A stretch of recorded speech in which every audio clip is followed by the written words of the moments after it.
Hey everybody, in this video we're going to take a look at the discussion questions, quick study, exercise, and problem. In the Beyond the Numbers, I think we're going to do that one as well for Chapter 8. And so let's dive in. All right, in our discussion questions here, kind of as per usual, do a couple little formatting updates. I just like to have more space there to allow my brain to breathe while I'm thinking. And yeah, let's talk about some of these discussion questions. So question number 1 asks, what is the standard predetermined overhead rate and how is it calculated? If you recall back to, I think it was chapter 2, when we were looking at application of overhead, we talked about the predetermined overhead rate. And so, we're kind of hearkening back to those earlier chapters a little bit. And in terms of the predetermined overhead rate and what is it, if you will recall, a predetermined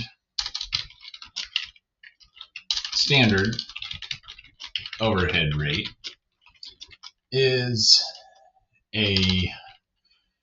what are we going to call this? An overhead application rate. You're kind of using it. That is used to assign overhead costs to projects. And remember that we basically develop the predetermined overhead rate when we are doing budgeting, when we're getting ready for the upcoming year, because we need that overhead rate, ready to go right when the year starts, etc. And so we use the overhead rate as the one part of the overhead, and then we have the actual overhead costs as the debit to that overhead account. Remember, when we compare the two, come up with an overhead variance and then plug that variance to cost of goods sold, etc.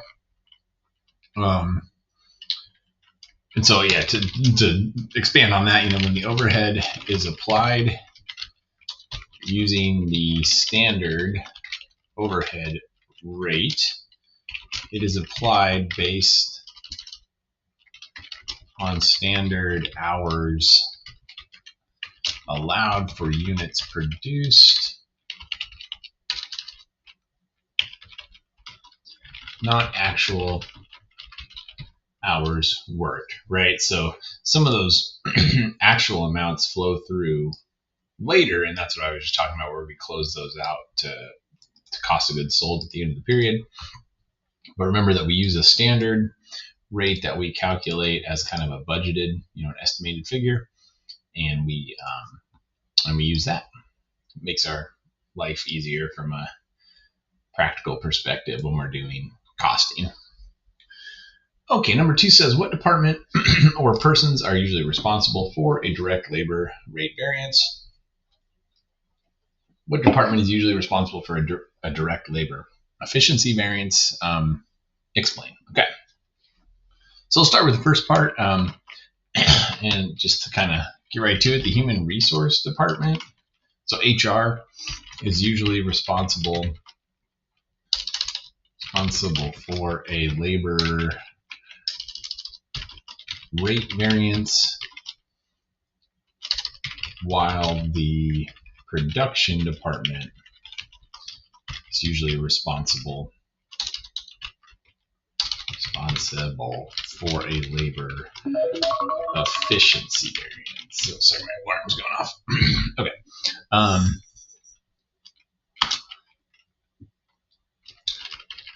And then we'll note that, however, these two responsibilities are not completely separate. And here's some example. For example, a favorable rate variance may have occurred because the HR department hired poorly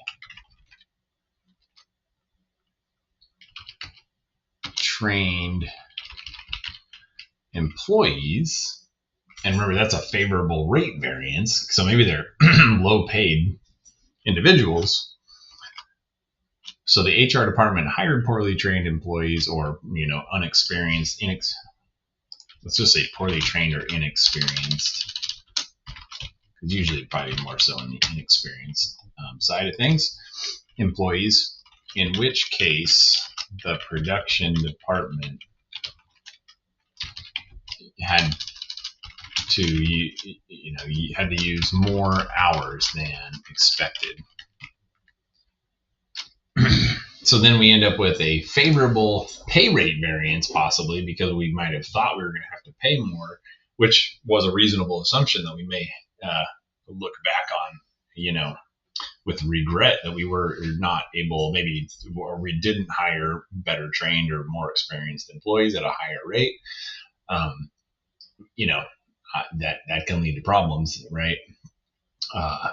So very much intertwined, and this kind of work is an ongoing, thing that all managers of a business are continuously talking about and planning for. And, a well-functioning team is not going to point the finger at each other, and, that happens sometimes, but I would argue that it's more productive and beneficial to have ongoing discussions about rates and pay rates and what we have to pay to get good employees and so on and so forth. And just to be realistic about the outcomes, not try to take your ego out of it or what you want to have happen, et cetera, just from your one perspective. But I think, if you both parties, the production department and the HR department are coming to a conversation with the real data in hand and are willing to kind of talk through the problems that are going on, then you can find a resolution that's satisfactory for both departments, basically. And doing that in a way that's collaborative is, I think, the most, positive outcome or beneficial strategy to deal with these kind of real issues in businesses. This stuff goes on, every day. That's running a business, basically. Okay. Number 3, what limits the usefulness to managers of fixed budget performance reports? When are fixed budget performance reports most useful? I'm just going to copy and paste that down. So, let's say fixed budget performance reports have limited usefulness because they don't reflect differences in revenues and variable costs that can occur simply because actual volume is different from budgeted volume, right? So, in other words, and we've talked about this in class and seen some examples from homework problems, etc. But the idea here is that you don't, for example, cost of goods sold or, direct materials and the cost of production, those are going to go up if you have more sales than expected. And there's no reason to see that as an unfavorable or a bad, negative outcome just because sales volume is going up. It's an unavoidable reality that when you sell more stuff, you're going to incur more costs to be, getting that product or making the product. That's just how the process of running the business works. And it's not an indication of necessarily of poor performance or some sort of something like that. So that's the limitation. And with that said, the best use of fixed budget reports are for situations such as grants, so business grants, where your organization can't do more than expectations. So if you're really, that they make the most sense when you're locked into a specific amount of, whatever it is you're looking at, sales or students or something, like if it was a grant for some sort of educational thing or something, it's like if you're only allowed this much budget and you have to stick to that budget, then you can use the fixed budget report because you're not able to scale up, sales and the related cost of goods sold and all the other pieces that kind of are variable in nature. Okay, let's copy paste, bring this down. Number 4 says, describe how standard cost, flexible budgets, variance analysis, and management by exception work together.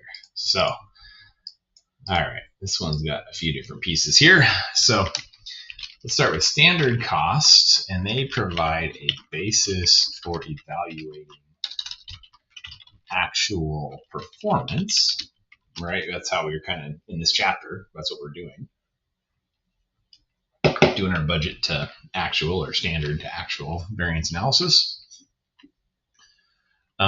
Summary information comparing the actual costs to budgeted costs based on the standards is captured and reported in a flexible budget. So that flexible budget houses all of the is kind of a summary report showing all the variances. And then, some of our variance analysis we're doing allows you to drill down on some of those variances and better explain them, but the summarized information is captured on a flexible budget report. The evaluation reports differences between actual, let's just kind of reiterate what I'm saying, actual cost and standard costs as variances. And then management, or ways if we want to speak, so variance analysis draws attention to situations where actual costs differ from standard costs and better explains or helps to explain those variances, or we'll call them, say, the differences. And finally, management by exception can be, I don't know if there's a period there, but management by exception can be used in performing variance analysis,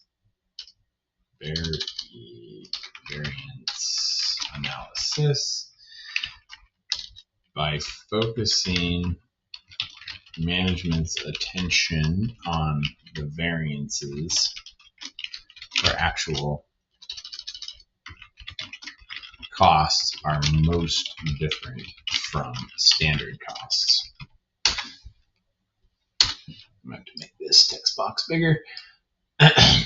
So with all that, what we're saying there is the management by exception is kind of a process where we can look at the end of the month or the end of the quarter, or whatever period it is, and pull out what are those largest variance items, where are we missing budget the most, or, it could be a positive, favorable or unfavorable. We highlight those things that are most significantly different, and then we kind of focus our attention there.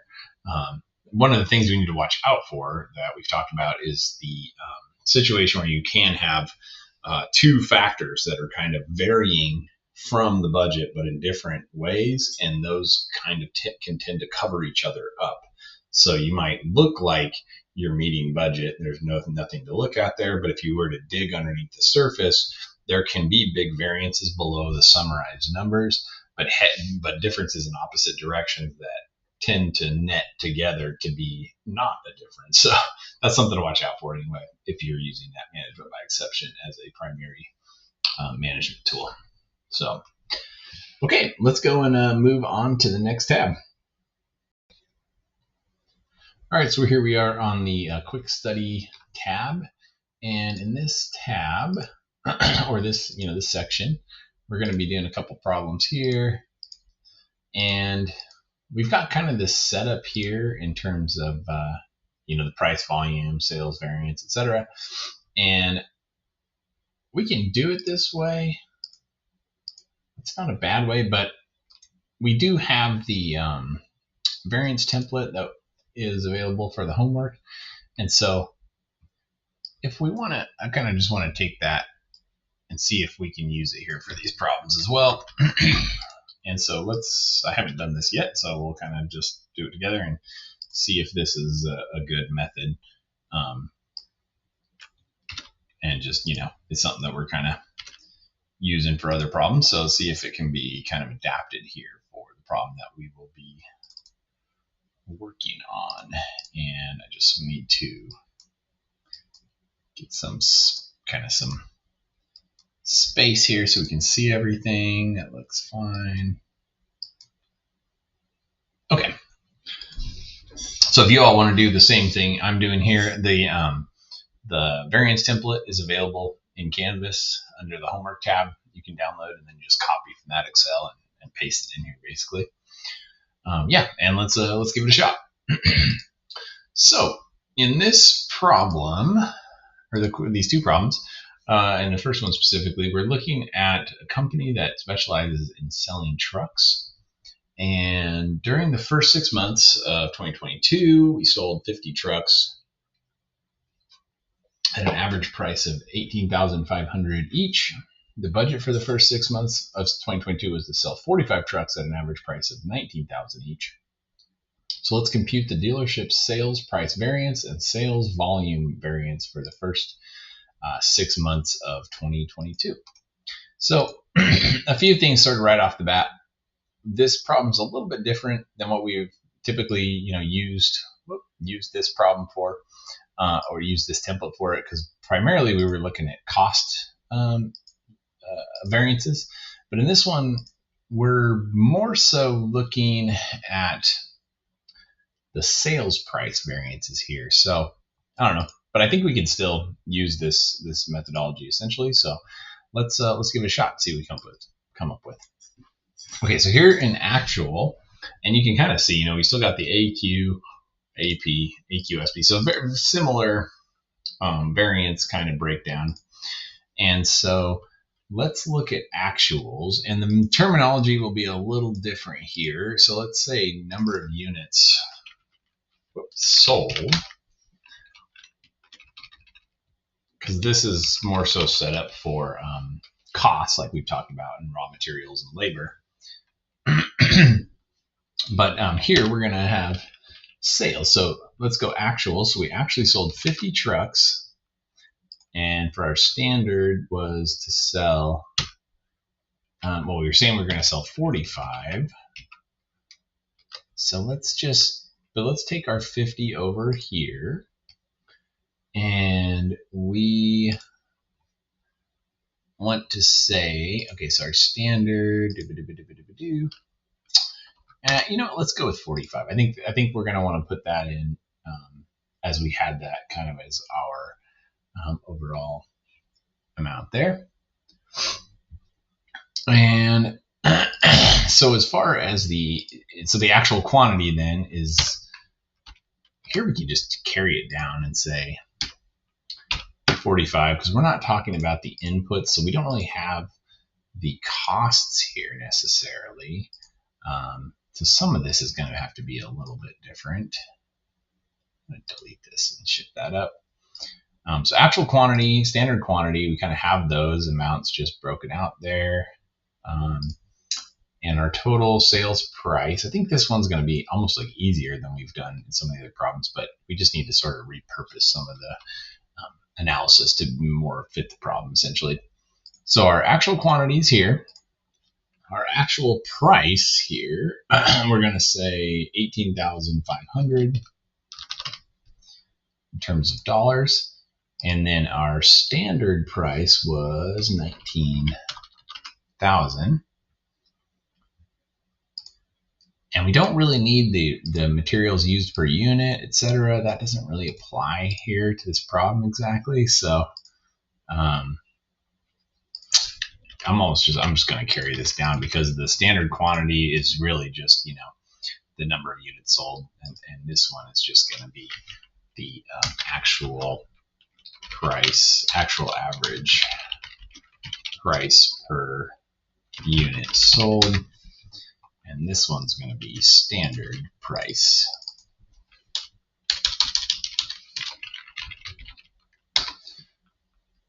Okay, so then if we've gotten that far, take our actual quantity times our actual price, we get 925,000. If we take our actual quantity times our $19,000 standard price, let's give that some space, it would have been 950,000. And then our standard quantity of 45 times our standard price would have been 855,000. And so I'm just going to say price variance and volume variance here, because that's really what we're looking at. Again, this problem is, we have to adapt our analysis a little bit, but we can use kind of what they're talking about here. So we have volume variance and price variance. And so again, let's take our differences here and then do that same formula. And so when we look at this, and we're looking at this from a sales perspective, right? These are sales revenue dollars. So it's a little bit different than our costs that we looked at in the past, because when we're looking at costs, generally we're thinking, hey, if it's negative, that means we're incurring less cost. But in this instance, we are earning less dollars, right, of sales revenue. So this one is going to be unfavorable for us, being negative. But then we can look in here and see, okay, we've got this, just trying to make this more consistent. This column is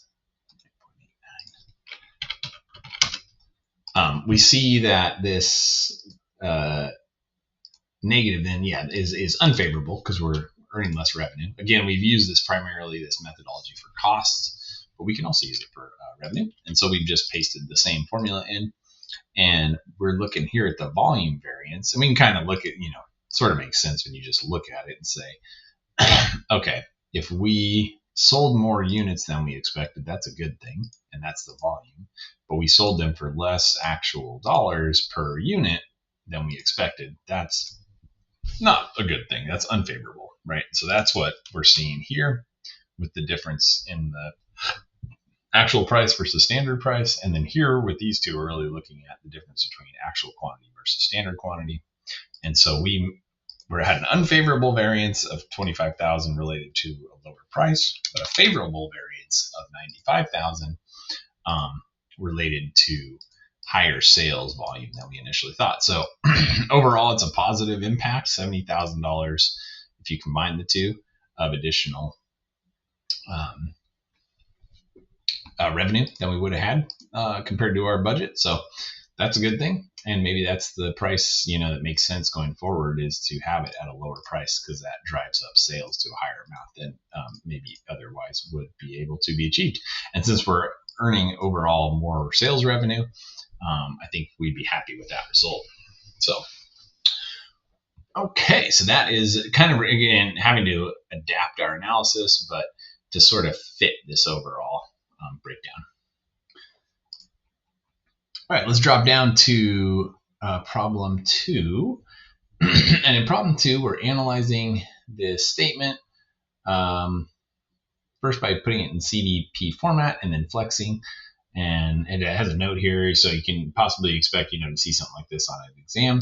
And this is a great skill to pull out from the chapter. Yeah, exactly. So let's do some analysis here, and let's create like it mentions here, create a CDP format income statement to start. And here we've got, so let's do that to begin. We have sales. Remember, from our CDP format, we have variable costs, not variance.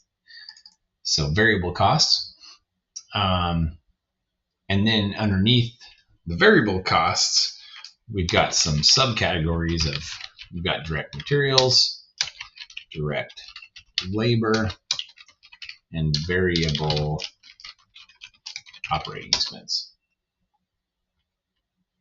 I did not spell that right. Let me fix that.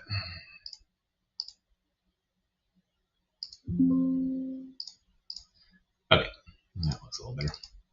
Let me capitalize this just to be consistent. Okay, so those are subcategories below our primary category of the variable cost, and so we can have a total variable costs here down below, and let's make that more formatted here. And so let's see, what else do we got? And we're able to kind of, we kind of got to do some thinking here to get to this point, but it's a good problem to practice this kind of thinking, to where if you're putting this in the CVP format, you want to pull out whatever is variable under variable, right? And so you've got a variable portion here, and you need to kind of just know that direct materials and labor are variable by their nature, right? So keep that in mind. Okay, so now we got total variable costs, and then remember with our CVP format, when we take sales minus variable costs, we get contribution margin. Okay, geez, now this thing's trying to indent everything. And then so we get contribution margin, and then we have to take out fixed costs, which we have two of. We have the fixed overhead, as it mentions there, and fixed operating expense. Okay, then we get total fixed costs. Oh, I didn't end it. And then finally, we get net income after we back out fixed costs, right? So remember, sales, the simplified formula was sales minus variable costs gets us contribution margin.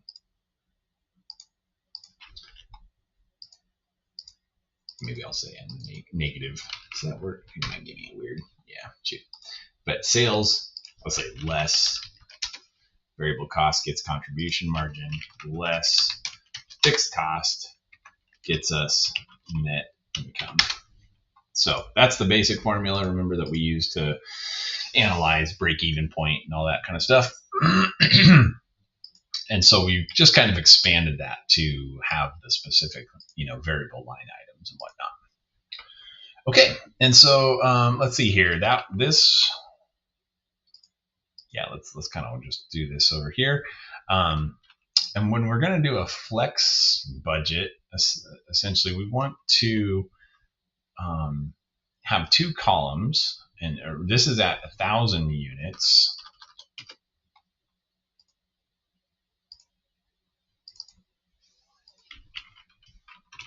Maybe I'll just put that up here, units at 1,000. And then we've got dollars throughout the rest of it. Do currency here. Let me give a little space down because that just feels more right to me to have those kind of separate out. Okay, so now in terms of our variable costs here, we're just going to link over to these, right? This is basically just organizing ourselves in a slightly different fashion here. Again, I'm going to give a little space. Remember, our sales minus variable cost gets contribution margin. Okay. And then our fixed costs are just going to be our fixed overhead and our fixed operating expenses. So total fixed cost becomes 33,500. Take contribution margin less our fixed costs, and that gets us 12,500 in net income. Let's just do a little deal there. Okay, now I'm going to do this. I'm going to say per unit. So we've got our whole breakdown here at 1,000 units. So everything, anything that's variable based on sales, and everything varies. Basically, the fixed costs, right? Fixed is fixed. There's no adjustment to this if you make 1,200 units, which is asking us about, or whether you make 1,000 units, right? These costs of fixed costs are just going to be the same within the relevant range. But all these costs, here I'm going to divide by 1,000, hit F4 so it does the little dollar signs and stays on 1,000 as we go through and kind of play around with this to get per unit cost. So at 1,000 units, that's basically saying that our sales per unit is $85. And then we have to do the same for all of our other variable costs. And again, they're variable, so they vary with sales and units, basically, right? So direct materials then we can see is $9 per unit. Direct labor is $28 per unit. And variable operating expense is $2 per unit. Okay. And then if we want to say 1,200 units, let's do our format painter here. And we're going to say 85 times 1,200. And again, I'm going to do F4 to lock in that link. And then we can just copy, highlight the cells we want to paste the formula in. And you can see how it links back up to that same 1,200 every time. And you get the totals of what those variables would have been. And we can just copy and paste all our other formulas over. These we just bring straight over. So I'm just going to do equals that. Copy my formulas all the way through. And we can see on our flex budget then that our net income would end up at 21,700 if we assume, that this is how these units and the variable costs are varying, dependent on knowing how much we're going to produce. So really a big part of it just comes down to separate out those fixed costs because they don't change with production. And then with one thing that's kind of cool is if you have this all set up, in a nice format in Excel, we can even go through and say, okay, what about 2,000 units? Oh, cool. Just instantly we'll update if you've done all your linking right, and what about 3,000 units? So it kind of gives you the ability to easily make modifications and toggle around what the potential net income could be at different levels of production without having to do manual work, basically. So make Excel work for you. It's pretty cool. Okay, so that's our quick study problems. Yeah, hopefully not too challenging. Again, this one kind of requires us to change our thinking from the cost side to sales, but same basic methodology. And then this one just requires us to understand how to do that flex budget, which is bringing the fixed costs out and then getting per unit costs of all the variable stuff, and then multiplying that by different amounts of production to flex up to those varied production units. So, all right, thanks everybody. Let's move on to the next tab. All right, so now we're on the exercise tab here. Get rid of our grid lines and give us some space. Okay. Maybe a little more. There's a lot going on in this one.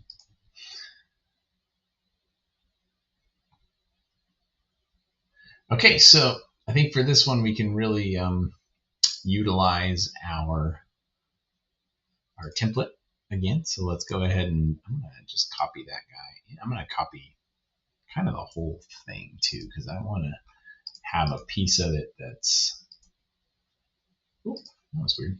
I don't want to pivot table. Sorry. Pasting from the template. And I'm just adding a little bit. Okay, that's okay. Separate those out, but I see them side by side, I think is the best way. Okay. So let's take a look here and see if we can use our spreadsheet to solve our problems.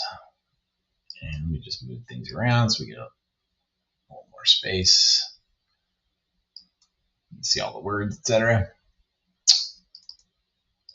Okay, cool. So let's start with our normal process that we've kind of worked on so far with the practice with feedback exercises and class problems, and see if we can't fit this into our analysis template here. So we know, so this is telling us that we have standards of 1.4 hours of direct labor per unit.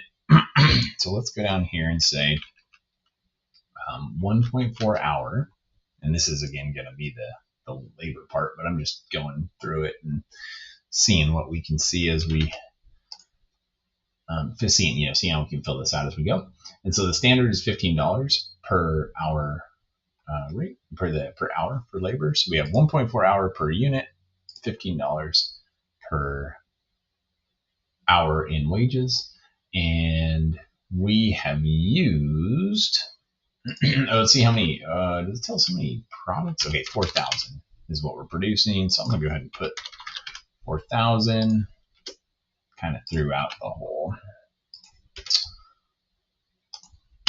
area there. So we did 4,000 units, and so this was during October. Okay. Oh shoot. So we have 2 different months that we need to think about. And let me see if this is. I think. Oh, these are both for labor, I believe. So we're really, I'm going to do one thing here then, because we're not analyzing materials. We're just doing labor. So I'm going to basically copy and paste to make these both labor focused, as opposed to the top being materials focused and the bottom being labor. So we're just going to copy and paste this information over. So they're, like I said, both of them are labor focused, and this will just be October, and then this will be November. Okay. So when we're looking at the actual number of units, then we're still gonna want the same stuff here, 15 and 1.4. But for our let me do these too. Let's copy these and paste these updates. So we're looking at actual hours and actual rates, and standard hours, standard rates. So 4,000 units were produced. Let's see, during October. Yeah, 4,000 units. So how many actual hours did we use? 3,720. And our total wages paid was 40,920 there. And in November, we produced 3,500. Okay, so yeah, we went 3,500 in both of those boxes. Same, standard rates and all that. But our total hours here, 4,560. And 54,720 for our total cost to produce the 3,500. So now we've got those all in there. And now we can go through and kind of do our calculations here. We can say wages per hour, an hour per number of units produced. So we had 4,000 units. We did 3,720. And let's go over here and see what we can do on the standard side. If we had done standards, we would have been doing 5,600 hours, 4,000 units times what we expected, 1.4. And then we can say, if we had done those 5,600 hours at the $15 wage per hour as per our expectation, then we would be at 84,000. So quite a bit higher. I have to double check myself, make sure I'm not looking at something wrong here, but let's go ahead and start plugging away and see if we get to our check figure. And if something looks off from that, there's a chance, because that's such a big difference, it really might be a typo or something. I don't know. Okay, well, let's start plugging it in and see where we get. Okay, so we've got actual hours times our actual rate that we calculated, which gives us 40,920. Okay, and then we have actual hours times the standard rate. Oh, why didn't that work? Oh, sorry. actual hours. There we go. Currency. And then we've got standard hours of the 5,600 of what it would have been times our standard rate to get 84,000. And then let's do our standard formula of taking the actuals minus the standard in terms of the rates. So our labor rate, price variance is positive, and we can really see that. I mean, that's what we expected to see, but quite a bit. Oh, yeah. And there's our October rate variance that matches up. So, yeah, just a big difference, I guess, in terms of wage per hour. We were able to get, we were able to get employees who are working for quite a lower wage, and we were able to also produce the units quite a bit more quickly than we had expected. So, kind of interesting. Usually those two things are not, usually if you're paying for less experienced people or, lower wage employees, typically it takes you more hours to produce the products, but that's where we get. Okay, let's go down here for November and see what's going on. So total wages per total actual hours, that bumped it up to $12 per hour. Okay. And total direct labor hours divided by number of units, so 1.3. So that's come up quite a bit as well. And then 3,500 units times 1.4 unit would give us an expected 4,900 hours. And if we do that at $15, then we end up with the 73,500. So right off the bat, as we're kind of looking through this, our average wages were still quite a bit under the 15, and we're still under the average time to produce. So we're going to have positive variances again in both categories. We could do favorable if we want to put our numbers on there. And yeah, let's work through our calculations here. So our actual hours times our actual rate, and then our actual hours times our standard rate, and then our standard hours times our standard rate. Do the same formula we've been using there. And yeah, still both favorable. Like we mentioned, the costs were lower, is basically what we're saying, than we expected them to be per our standards. So yeah, that's a good thing, generally speaking. And then, so we got those. We did A. Then let's look at B here. Excuse me. So I'm going to do a text box for B since we've been kind of doing that in other parts of the problem, so that's fine.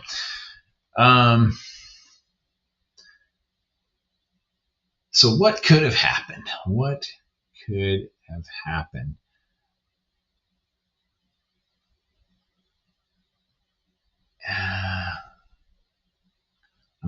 I'm reading through the answer guide to see if I agree with what they're trying to point out here, because this is kind of a weird result. October and November.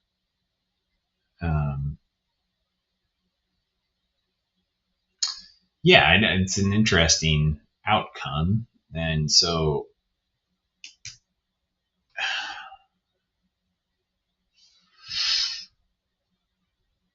yeah, I mean, we can see that the wage per hour is lower.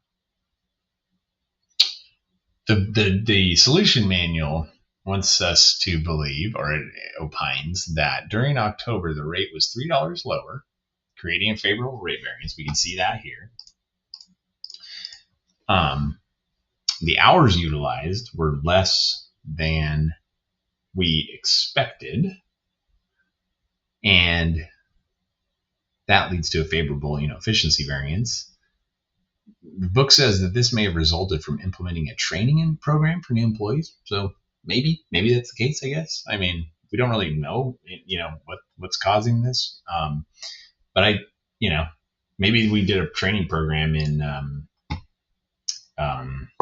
September or something, and all of a sudden we were really doing this stuff faster. That's good. I think it's just counterintuitive or goes against what you would initially think just from looking at this data, because like I said earlier, the lower paid wages employees usually they usually take longer. They need more time to do the work of experienced employees, but it's not always the case. And then during November, the rate favorable variance was caused by the rate being $3 lower. Oh, it's $4. Sorry, $4 lower here. I think I said $3, but $3 lower here. The hours used were still less than standard, but up a bit from October. So, geez, I don't know what to say, honestly. Maybe say possibly a training program prior to October led to a relatively significant reduction in, or let's say a relatively significant increase in efficiency, which is causing the favorable efficiency variance, even with employees who are earning relatively significantly lower wages than our standard rate. Must have been a really good training program or something.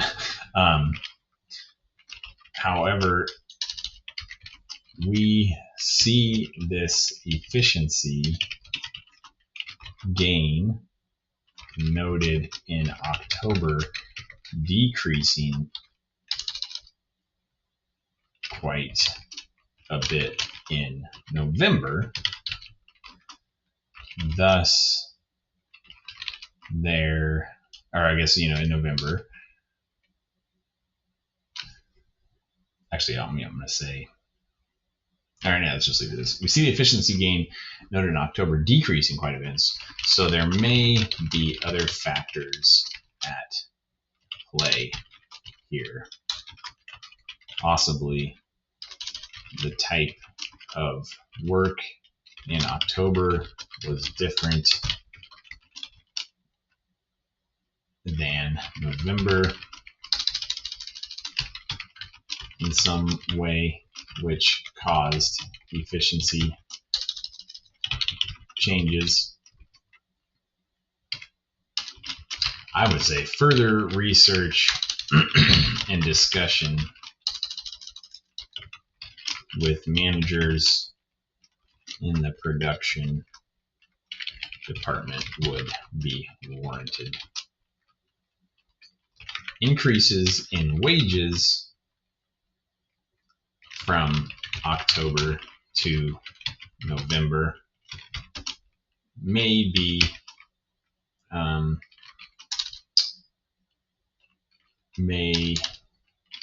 due to employees passing maybe just employees earning promotions with pay increases, etc. Or it could be due to more experienced employees working more in November than October. More experienced, I should say, more experienced / higher paid. I don't know. This is a weird problem. I would say if I actually had to really guess too, and I guess I'll just say this verbally, I think that answer kind of makes sense. But really what you would see from this problem is you might look at this and say, we expected more of our higher paid employees to be working, but maybe those higher paid employees actually are not more efficient. I mean, that's what we're basically saying here, is that the employees who are being paid more, the more that we're paying our employees, the less efficient they are, possibly. I mean, that's what the data would suggest just from the rates of wages going up and the efficiency going down. So if you want to be cynical about it, you might say there's some legacy employees who've been doing this job for a long time who maybe are losing motivation for some reason, or the lower paid employees who usually lower paid employees have less experience. So you usually expect them to be slower at a process, but maybe there's something else going on that's leading the higher paid employees to be less efficient. Maybe they've lost motivation, or, maybe there's some morale issues going on or something like that.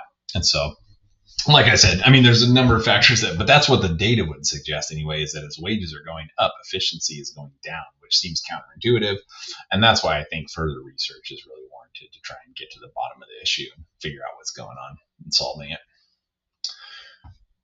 Okie dokie. Let's take a look at number 2. So this one says the Windsor Company made 3,800 bookshelves using 23,200 board feet of wood, costing this much money. Direct materials, yada, yada, yada.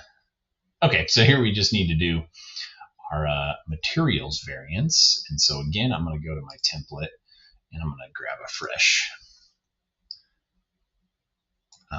template here. We only need the top half basically of our analysis template that has the quantities and the material price variances, etc. We don't need the labor portion for this one because this is just asking us about materials price variance, and it's just asking for 1 month, I believe, here. So we don't need 2 versions like we did in the problem above. Okay, so we had, 3,800 bookshelves. So we had 30. Whoa, that was weird. Sorry, I think my 10 key just went a little crazy there. There we go. 3,800 units produced. Now let's just bring that over in both actual and standard.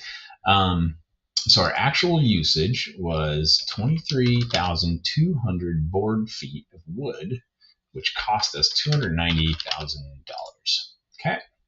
And then we've got some standards in place that would say our standard price, our standard usage is 8 board feet, costing $12 per board foot, basically. So kind of got our initial things laid out here. Let's get our actual cost divided by quantity. So our actual price per board foot, I believe, is the measurement there. And you can right off the bat see it's a little higher than standard. So we're going to have an unfavorable materials price variance. And then the amount of raw materials used divided by the number of units produced is 6.11. So we're going to have we used less than we thought we were going to. We paid more for it, but we're using less of it to produce a product. So we're going to have a favorable materials quantity variance. Let's just put it in now. Unfavorable and favorable. We know that's going to be the case just based on looking at the differences here. But let's see what those totals come out to be. So from the standard perspective, if we had produced 3,800 units, we would expect to use 30,400 if in producing those at 8 board feet. We only did 23,200 because we had less material that we needed used, less waste, if you want to think of it that way. And then that total cost would have been 364,000. So you can already see we've got a decrease there. Okay, so let's go through and do our calculations. So our actuals is 290. Our standard would have been 364,800. And then our actual quantity that we had at the that didn't work. There.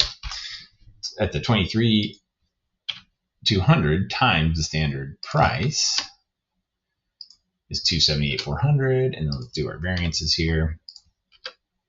So we have an unfavorable. We were higher by 11,600 due to a higher price than we could have got.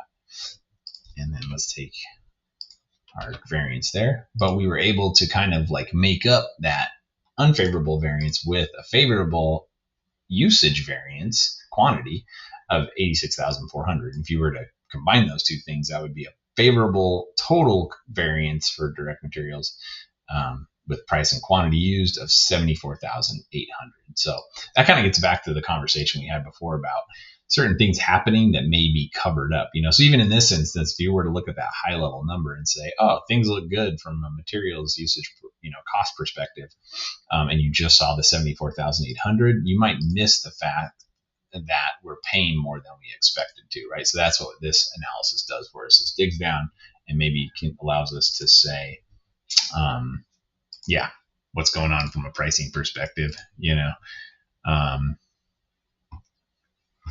So interpret the materials variance. What could it all mean? Oh, let's check our number. Yeah, we're looking good. Price variance there. Let me put a text box in here, and I'll basically say kind of what I just said. While the materials price variance was favorable as we paid, or we want to say the company paid $12.50 per board foot instead of $12 per board foot. The production process was more efficient than expected, thus leading to less waste and a relatively significant reduction in in raw materials used up during production. One potential reason for this could be that purchasing slightly more expensive, or I don't know if that's slightly, we'll just say purchasing more expensive raw materials in this instance led to less waste overall, potentially due to, maybe that's clear about what we're saying, but the lower waste and higher efficiency being driven by the more expensive raw materials. So hopefully that makes sense to everyone. Who knows what the actual answer is. This is where more research is needed, right? But as accountants, we just can kind of have a starting point for this stuff. And maybe that's the answer, is that we're paying for stuff that's a little bit more expensive than we thought, but then buying the more expensive stuff means that the process of production is just more efficient overall, because it's like, maybe it's this wood, maybe it's breaking less, maybe we're able to just squeeze more usage out of those products because we're buying the good stuff, kind of thing. And I think that could really happen sometimes. If you try to go too cheap, at some point it's going to possibly degrade, too more quickly, and you could run into a situation where even though you're saving cost on the materials, the outcome or the process of production is influenced by the lower quality materials, basically. So it's a balance.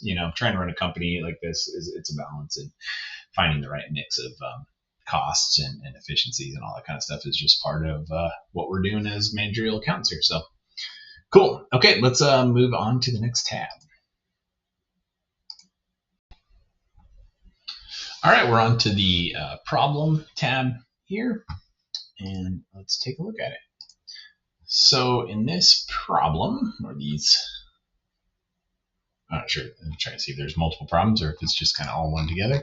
There's a step one and then some additional steps down here. But I think we can just use our template, at least to start, and then we'll have to take a look at our overhead and have to see what we can do here. Okay, let's see. So, like I said, first thing I'm going to do is just take over our analysis template.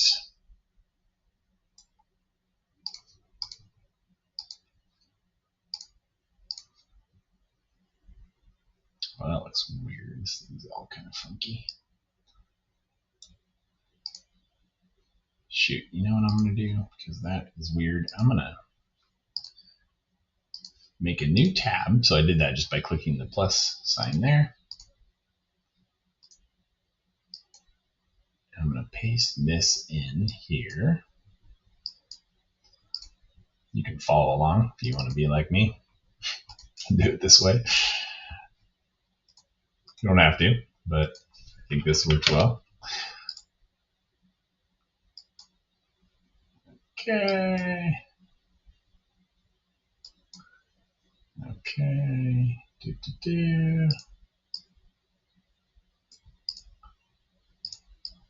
Just making this look a little better. And good enough. Okay. Now, I'm going to use my snip tool to take a screenshot of this problem. And I'm going to paste it in here. Okay.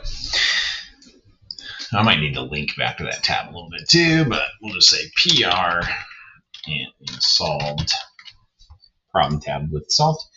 And yeah, let's take a look. So Bumpy Company set the following standard unit costs for its single product. So we have direct materials, direct labor, overhead, variable and fixed, and that gets us the total standard cost. During the current quarter, the company operated at 70%, I think it's supposed to say 70% of capacity, and produced 420,000 units of product. And direct labor hours were 125,000. And then we've got actual costs down here. And we've got to calculate direct materials, direct labor variances, and then finally the overhead variance as well. And so that one, doesn't quite fit into our template. We haven't really done a lot with that yet, but we can sort of do some kind of analysis differently to analyze that when we get there, and I'll show you how to do that method. But for the first two parts, this is going to work great for us. So, okay, so let's start with our materials price information here, and our standard direct materials. It tells us here in the top kind of section up here is that we have 5 pounds at $2.25 per pound. And then our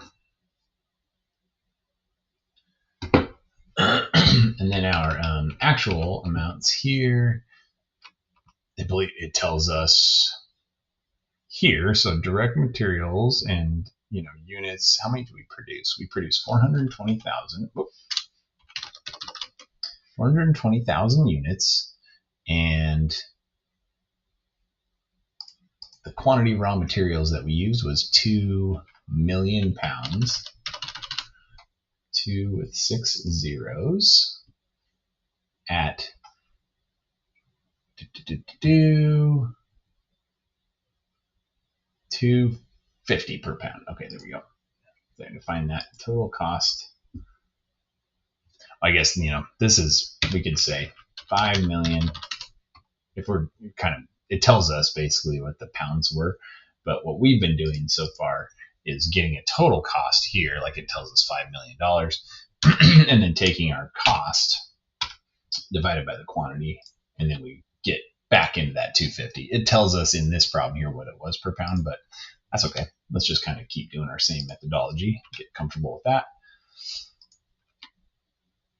And so that means that we have got total raw materials is 4.76 per unit on that.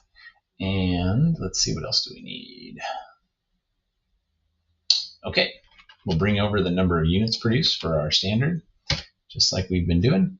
And then we're going to say, if we had been under the standard, the quantity would have been 5 per unit, unit, basically, whatever the product is we're making. Doesn't really say here, but that's fine. And then we're saying at 2.25, that would be the total cost of those raw materials. And then we can go through and do our calculations. So there's our actuals. And then we've got our, not equals, we want to have times that. We've got our our standard basically, and then we're going to have the actual quantity at the standard price to get our variance. And let's do the same variance analysis there. And so we end up with a 500, I think that's 500,000. Yeah, let's make that fit. So a 500,000, oh geez.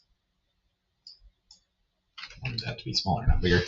500,000, I want to say unfavorable variance on the materials price, and a 225,000 favorable. And if we're following our same process, that should hold, but let's just take a look and make sure that we're, sanity check ourselves as we go through and make sure we're not crazy. And so when we're looking at the price, we paid a little more. 225 was expected, 250 is what actual was, so that makes sense that our price is a little unfavorable, and it really balloons up. I don't want to say that's a small difference because a quarter difference, but when you're using a lot of raw materials, big numbers come out. Luckily, on the favorable side, we had a usage variance that was good, so we only used 4.76 pounds of product, raw materials versus 5 that we were budgeting for. So in total, we'd have a 275,000 variance. I guess, yeah, so we want the total variance as well. So let's just do that off to the side here. And we'll say this is the total variance as the problem asks for it, just by adding the two together. And it's unfavorable.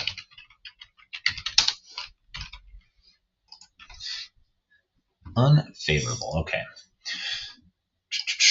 And I'm going to do that down here as well.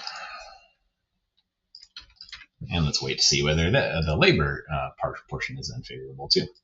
Okay, so same amount of units produced. And our total direct labor hours were 125,000. Total wages paid was 193,750. Again, we're kind of just backing into this, but I just feel like doing that because that's our process. And sometimes just the muscle memory of doing the same process every time has value. Okay, and then hours per unit. Divide hours by the number of units, so we got 0.3. Okay. And then our standards over here, when we come to direct labor, is 0.3. So I don't know, spot on, seemingly. That's weird. Perfectly did it. Let me make sure I'm not doing the, okay. $14 per hour was our standard. And yeah, so let's go through and pull over the number of units produced. And then at standard, we would have had 126,000 hours and a total cost for those hours of 1.764 million. So let's take a quick look here. I mean, I'm seeing, let's carry this out a couple more spaces, I guess. Yeah, see, it's a little bit rounded. So we're a little under the number of hours we expected it to take. So our efficiency should be favorable, but our wage, rate, our actual rate analysis is going to be unfavorable because you can see that we were paying a little bit higher than we had budgeted for. Okay, so let's go through and again do our calculations here. AHAR, the AH to our standard rate. Whoopsie. And then our standard rate, standard hours times standard rate. Do our same calculation differences here. So you see a little bit favorable there, but mostly unfavorable from the labor rate price difference there, $15.50 versus $14. And then again, like we're talking about, when you have a lot of hours, those, seemingly maybe 50 cents doesn't seem like a lot per hour, but when you have a lot of hours, those dollars add up for sure. So total variance then becomes 173,500. Wait, let me check myself. Labor variance efficiency, 15,000. Wait a minute, that's not right. What am I doing wrong? Okay, let me check myself here. That looks good. Oh, did I do something wrong there? Actual hours of 125,000 times. Oh, I think I've got. Did that mess up? Oh, sorry. Yep. It should be 15 per hour. My bad. There we go. Everything's linked, so it just updates. So now you can see labor variance efficiency 15,000. That ties out here to here, and we're looking good. Okay, so a little bit less. That's good. That's a less of a variance, right? If we had $14 per wage, that really does drive up the price variance a lot. So now, not so bad. We're more in line with expectations from the perspective of our wage rates, and paying a little more. Maybe we're getting a little bit out of those higher paid employees than we expected, right? It's not a ton, but it is. They are working more efficiently than we expected, so that's a positive there. Okie dokie, let's look at the last part, and we want to compute the total overhead variance and state whether it is favorable or unfavorable. So for overhead, let's kind of do this just a little differently. We're going to have total overhead variance, and we're going to have two columns here. We're going to have actual, and we're going to have standard overhead. Okay. Move this over just a little bit. Okay, and so for our actual overhead costs, we're going to want to split this. You kind of can see these two components, if you will. We've got the fixed portion here. Oh, whoops, I put that in the wrong spot. The fixed portion is 1,960,000. Again, this is actuals, right? 1,960,000, and then we've got the variable portion, 1.2 million. Add those together, we get total fixed costs of 3,160,000. Okay, and then for our standard rate here, we're going off of our direct labor hours. So let's just put those DL hours and put those in here.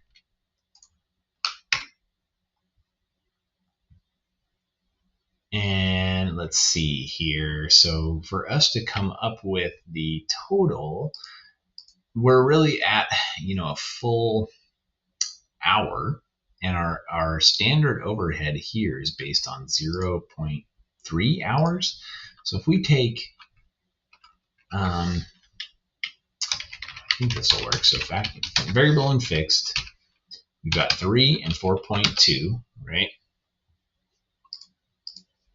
And let's go like this just to make sure that we're seeing this right. 0, and then we have 0.3 hours.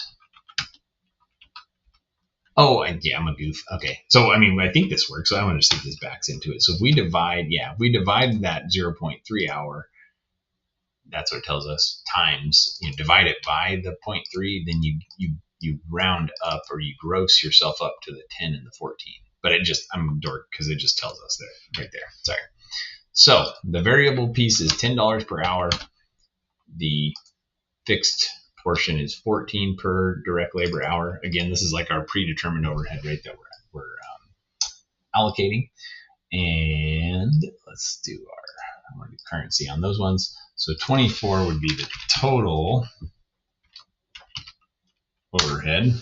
And again, those pieces, even though it's fixed and variable, it's still at the 24 per direct labor hour. That's basically how we're calculating this. So if we combine those, then, so total standard overhead, we take the $24 times the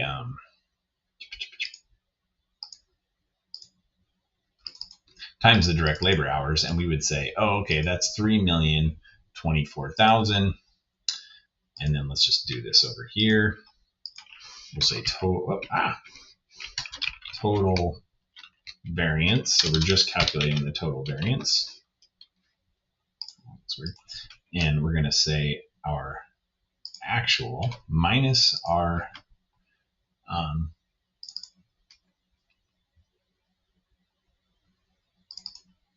actual minus our expected or standard, and that's going to be unfavorable, right? So because we've got, just do this kind of a similar way, unfavorable because the actual was higher than what our predetermined overhead rate was, basically. So remember that this kind of gets back to that whole concept from chapter 2, where we would have gone in and said, oh yeah, now this was our result and we need to close out this variance to the cost of goods sold, basically, at the end, right? So if you remember that T chart, the T account, and then we've got the predetermined overhead rate on the one side and the actual cost on the other side, so on and so forth.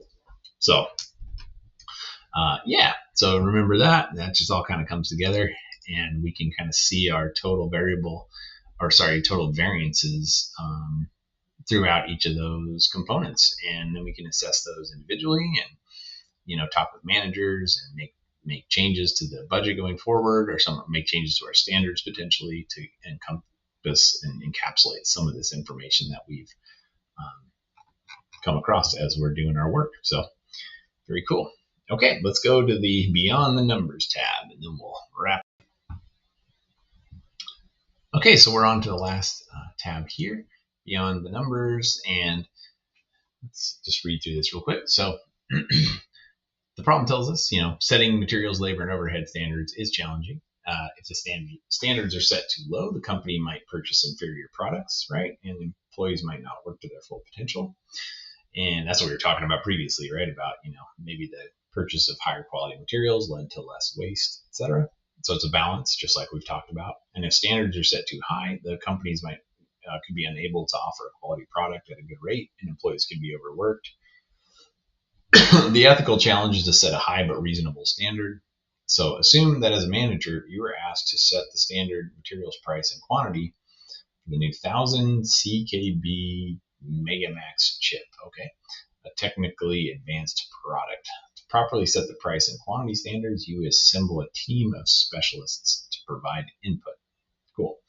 So let's identify 4 types of specialists that you would assemble to provide information to help set the materials price and quantity standards. What are their company titles, and briefly explain why you chose each individual. Okay.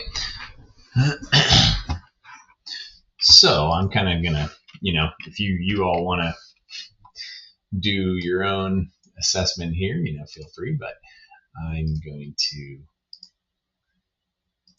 provide some answers here, and I'm going to again use just the text box here and kind of use 1, 2, 3, 4 for each of the different types. So the first one that we're going to want to look at is a production specialist.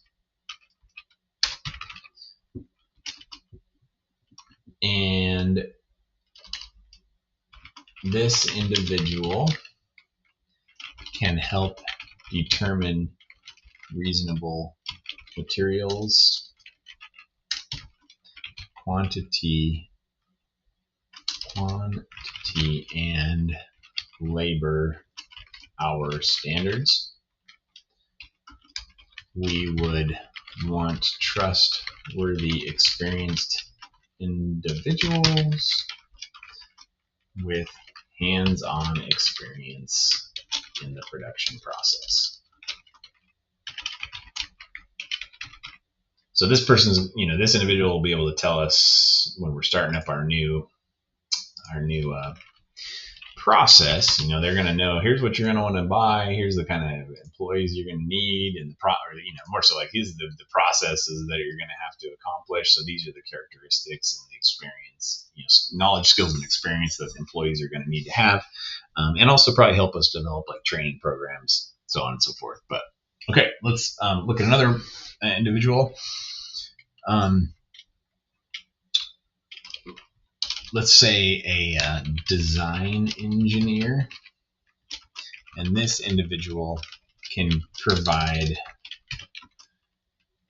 let's call it scientific and theoretical support for the quantity of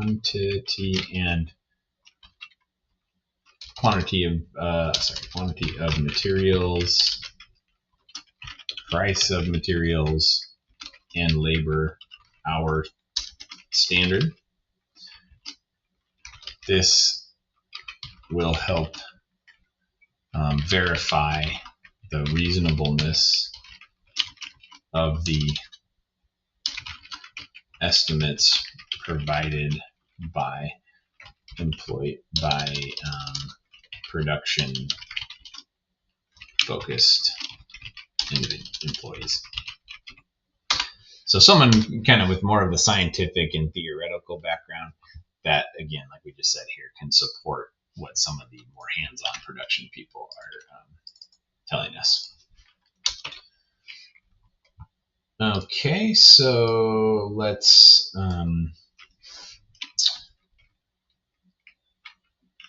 so we could speak with trusted suppliers of material, and these suppliers can help us predict the materials price standard, and we would check with our purchasing manager to be sure that the prices are not inflated. Or I guess we could say, like, you know, the purchasing manager could be the one that we refer to, but let's just go with what that we said there. Finally, human resource professional.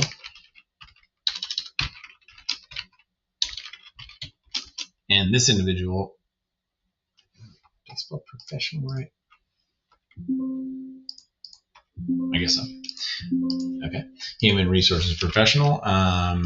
This individual can help us determine the appropriate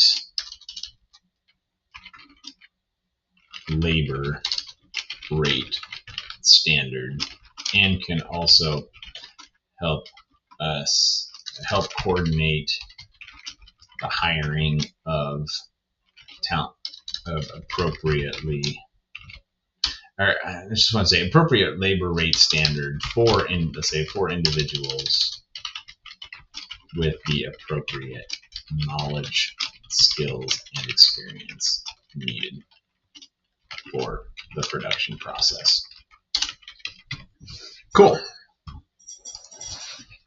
So these are some, you know, again, this is kind of up to you all if you want to add your own flair to this product, this question in this tab.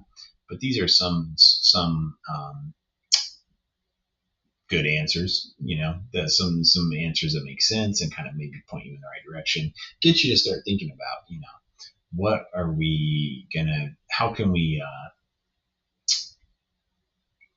you know, collaborate, and what is that word, like synergy or something? You know, how do you bring the right people together in the room when you have a project like this to make sure that you have the most beneficial outcome, you know? And so just thinking more collaboratively, managerial minded. This isn't just numbers, right? But we have to kind of network. Maybe we need to get out there and pound the pavement a little bit and talk to different individuals who are specialists in different areas if we want to gather the, you know, best people and hopefully that, you know, are helping us develop a process and a product that's ultimately successful.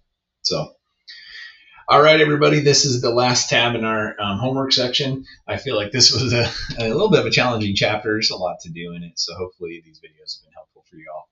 And let me know if you have any follow-up questions. Happy to help with anything, and we'll do some more practice in class. But overall, appreciate you following along, and I'll see you all soon. Have a great time. Have a great day. Have a great day or night, whatever time it is that you're working on your homework. So take care, everybody. Talk to you soon.